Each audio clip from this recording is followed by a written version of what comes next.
outstanding miss nun, unsa to nga award? Outstanding miss nun, nga doon naman ko'y search gihimo sa atong provincial government in time sa provincial anniversary celebration. No, nga nato mga silang ma-mention nato tong few nominees si Dr. Medina sa Medina College Hospital sa Lasal, uban pa kay murag a list of 60 nominees man to dan, and then gihantod nga na nagkagamay, and then ang naghurado ato mga nagkalain-laing regional directors. So mo to nga kuan manggaling mo to na-appeal ta ato, no? So I was offered a scholarship grant in the US. So I was able to finish my Master of Science in International Community Economic Development in Southern New Hampshire University. No, so murag tungod na sa network nato Sa co-op, sa NGOs, no, kay mura po baga-baga ba kayo o kuandan nga kon kinsay pwedeng duulon, senador, magobernador, or nagkalain-lain pa. And because of your track record also, nga naman, we experience working with USAID, we experience working with the Australian International Development Agency, makadumdum kadam katong sa OSAID, PALS and PACAP. Yes, gwapo kay to nga mga partnership nato ato. And then sa World Bank.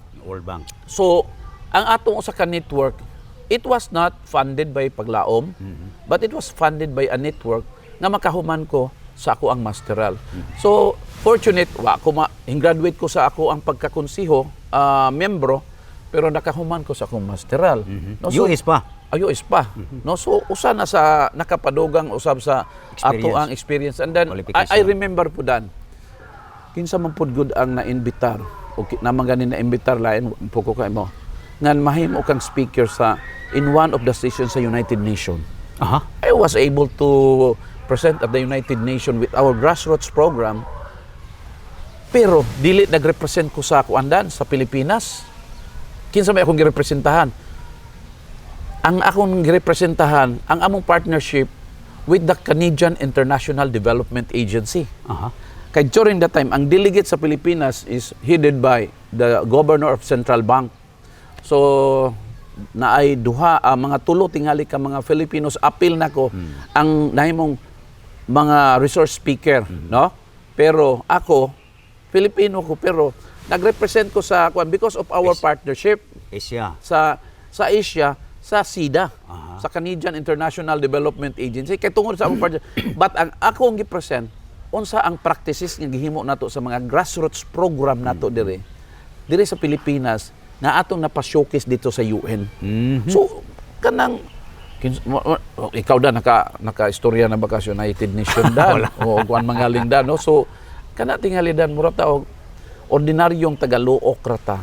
Pero hingabot pud ta na dabita, di ba na proud pud ta kayo, even not only in Plaridel, in Misamis Occidental, and even in the whole Philippines nga nagdala ta sa tingog usab sa practices nga gihimo nato diha sa atong pagdumala sa mga programa sa komunidad ug atong napaabot sa nagkalain-lain usab mga nasod.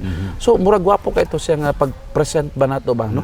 So kana siya mga kuan og adili na lang pug ko manghinambog da, no? Kay kung imo makita na siya before sa COVID, I was awarded 2019 November 2019 November 2019 ba to or 20 kan ba to nga wala pa mo COVID ba? Wala pa mo COVID, no? Nahuman na ang election ato. Tungod kay adunay search nga gihimo sa Joe Biden Development Educators. So Joe Biden nga ang presidente karon. Ang presidente karon. Kay anang panahon nga siya maoy nahimong vice presidente, nahimong vice presidente. He's very active in the advocacy of the credit union movement in the world. So in honor sa iya adunay search Joe Biden Development Educators Award, no? Unya kita dan sa ato usab nga pag lakaw-lakaw, I was able to finish also a special course on development educators in Asia dito sa Thailand.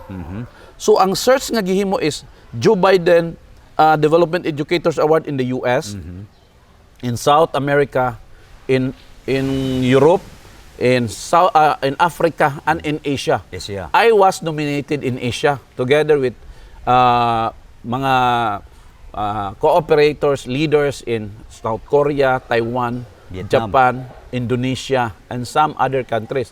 Pero fortunate ko dan nga ako'y usas na pili. Moingon tayo, nahimong number 1 nominee diri sa Asia. So I was ikaw awarded nagdala sa Asia. sa Asia. Together with kauban ako dan sa mga awardees sa kaning sa Caribbean countries, no? Sa US, sa South America. I remember sa South America katong gikan sa Brazil.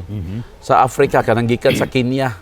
O motoy ako mga and I was able to well in a very short message also dito. I was awarded in Manchester kining Victoria Albert Hotel in Manchester, no? It was a 3-in-1 dan. After the recognition, munang pasalamat ko sa ako ang asawa ato kay na siya international conference sa Amsterdam. Hinglupad lang yun siya dito sa London just to attend the awarding. Nimbalik ra pud siya. Kanang timing ba? No? Timing kayo. So I was able to join the awarding at the same time. Aduna usay special training for executives. After ato part na to sa imuhang recognition, and then I was able also to join the centennial celebration of the Rochdale Credit Union, the early credit union society in the world, no? In UK also kaning sa Rochdale. No, so opportunity kay ito dan manangingon ko dan. Well, it's a Joe Biden award. Dan So doon na kay duha ka bukla dan. kana nga award. Ako makita na to na. Makita nimo na siya dan because I was able to have the Joe Biden Development Educators Award o kana pag yung Edward Filen Leadership Award. Duha ka buok tong recognition nga nakuha nako sa Manchester. Edward Filen is also a supporter, no? I think he from the US also nga dunay mga chain of store nga very supportive saan mo'y naghatag usab sa Leadership Award, and I was able to have the Joe Biden Development Educators Award o katong Edward Filen Leadership Award. So it's an honor sa mingon ko dan nga awa man pud nako gipakuan gani. Then I was able to receive also some recognition from the Sangguniang Panlalawigan, no?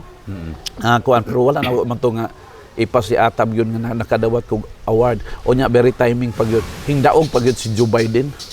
Yun na ang ako pag yung 10-year multiple entry visa na-approve pa kayo nako, no? So basin pohon makaadto na po ko mahuman lang ning COVID. Makaadto ko dito o makasaludo ko, makakortesi ko. Makaadto ka sa White House, no? Now, grabe di ang imong background, no? Igo lang po tingali dan. Ang imong background sa imong pag-translate kon pananglit buligan ka, no? Given a chance nga mahimong mayor sa Plaridel, so ano yung pag-translate into action dia sa lungsod sa Plaridel? Nakoy gitan-aw dan, no? Akong kuan man ako dan gigamaan ako og kanang acronym ba, Plaridel. Na mao po'y murag mahimo po sab nimo na siyang giya, no? Sa imuhang pagdumala niya. Vision. An man na to, no? It's a vision usab nga ako gikuan ako ang Plaridel nga ang Plaridel is nagrepresentar sa pagpalambo. Pinaagi sa leader nga may aksyon, no? Kana bang Leader action, responsable, adunay integridad, no?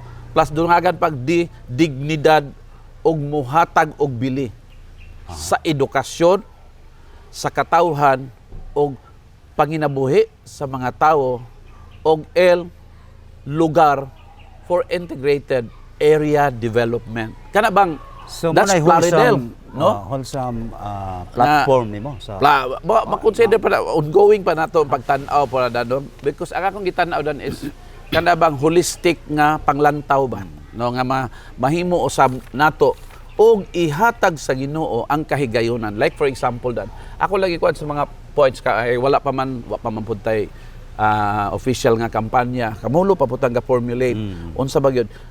Well, kamulo pa putang naminaw dan sa mga unsa kuan pala dan sa ubos ba.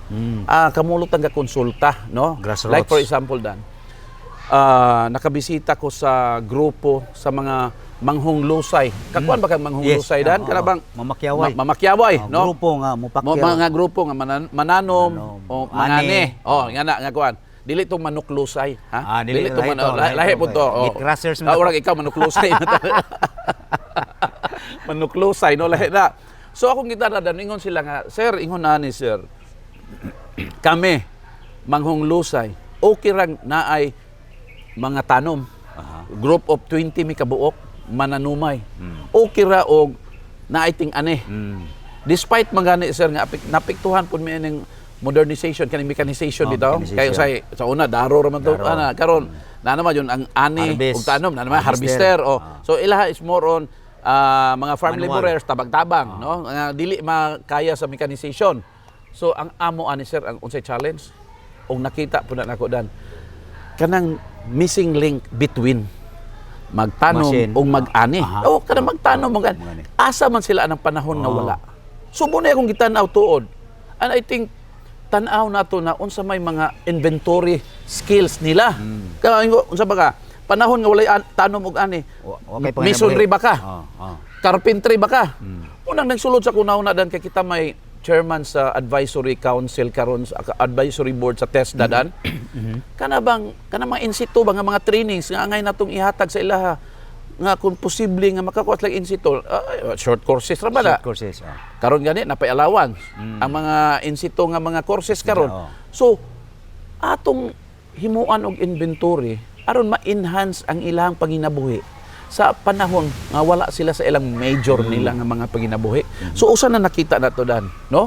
So unsa meaning to? Ikaw farmers man gyud. Meaning imo silang paeskwelahon sa TESDA pwede og makuha nato unsa para ilang makakuha sa NC2. or other nga mga pamaagi dan nga mga welder, enhancement, mga welder, automotive. Para ma-enhance yun. During the time kinsa may na walay, gatutok ana dan kung dili nato i-encourage na sila. Kinsa may magtan-aw ana di ba kita usab nga unsay posible nga intervention nga atong mahimo mahatag nila sa atong mga farmers kana bang unsa ano to pagtabang sa ilang livelihood nga mga programa nga mo-sustain. Mo-sustain sila at the same time mahatagan usab og kahayahay gamay ang ila sa pamilya by augmenting sa other income. No, ingon na nilang dan, no? Sa panahon nga wala sila, yun na sila expertise. So ato silang ma-refer ay mga trabaho dire. Sila pa-prioritize nato diya sa mga areas, no? Mahimo. And even man gani atong tan-awon dan. Unsay posible nga enhancement sa ato ang farmer sector. Experience na ko na naglaag-laag man ta sa Thailand, sa Vietnam ug uban pa nga mga areas nato sa Asia. Grabe ang intervention sa gihimo sa gobyerno. Pag-collaborate sa ilaha nga matabangan sila sa value chain in the sense na amang ka sa agrarian reform unsay posible ito itabang nila LGU or other agencies kaning ilang sa production side unsay mga input nga posible nato unsa ang quality sa ilahang mga gipang input karon kaya I remember one time do na tay gihimo sa nga proyekto kaning integrated farming system diyan kaning diri sa Mahayahay na may experience nga ang farmer napasok na mo sa programa holistic nga programa sa value chain sa production gitabangan nato sa kaning bill paper ba kay sa panahon nga ang ilang reklamo sir ang among farm gate price among bill paper sir is only 40 so diyang pagpasok na mo gitabangan na mo sa production sa technical and marketing nahibaw ka ang 40 nila nga farm gate pricing abot og 80 pesos farm gate price so dunay innovations nga gihimo sa regular lang nga pamaagi so di ba ka ang farmer bisan pag nakahulam pa na sa uban pa na diya dako na kayo og kwan kay naman may innovation sa gihimo we invited murabag it's beyond sa regular nga gipanghimo ba no nga na mo na innovation na unang gitan-aw nako na siya nga dako kayo sa mga impact sa atong mga farmers sa atong mga fisher folks mo nang gitan-aw ko dan unsa kay posible nato nga mahimo pa sa mga sa society ilabi na dan katong mga sinikmahan sa palad mo na ato ang gitan-aw nato karon